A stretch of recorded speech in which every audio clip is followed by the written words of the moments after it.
नमस्कार, स्वागत बरुआ सभे के भोजपुरी न्यूज .in में। आज हमनी के बानीजा बलिया जनपद के बैरिया विधानसभा क्षेत्र में अभी हमनी के मौजूद बानीजा और अभी हमनी के गंगा जी के घाट पाइल बनीजा। एजा दुबे छपरा घाट पर भी हमनी के मौजूद बनीजा। देख सकेनी कि गंगा नदी में जलस्तर धीरे धीरे बढ़ल शुरू हो गइल बाटे।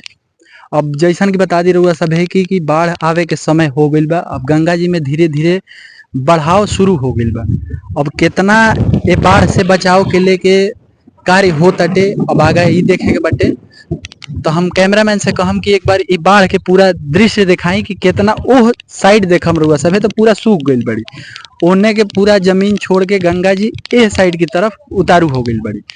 अब देख सकतानी कि एमे धीरे धीरे जलस्तर में बढ़ोतरी देखे के मिल रहल बाटे। और अभी बता दी रहुआ सभे कि हेने हजारों हजार गांव रहे।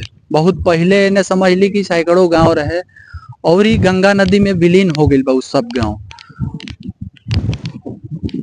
एह बाढ़ से बचाव खातिर देख सकतानी कि कार्य भी चल रहल बाटे। धीरे धीरे कार्य प्रारंभ बाटे में। अब देखे के बा कि कितना एह बाढ़ से बचावे खातिर कार्य हो रहल बाटे, कितना सक्सेसफुल होता। ए के लेके आगे के खबर देखे खातिर जुड़ा रही भोजपुरी न्यूज .in के साथ। अब हमनी के चैनल के रुआ सभे सब्सक्राइब करी। भोजपुरी न्यूज के वेबसाइट पर जाई भोजपुरी न्यूज .in। फेसबुक के माध्यम से भी खबर देख सकतनी। अब रुआ सभे के बता दी कि इंस्टाग्राम पे भी अब हमनी के चैनल अवेलेबल बटे भोजपुरी न्यूज .in के नाम से। जुड़ा रही भोजपुरी न्यूज .in के साथ। हम बनी योगेश मिश्रा। धन्यवाद।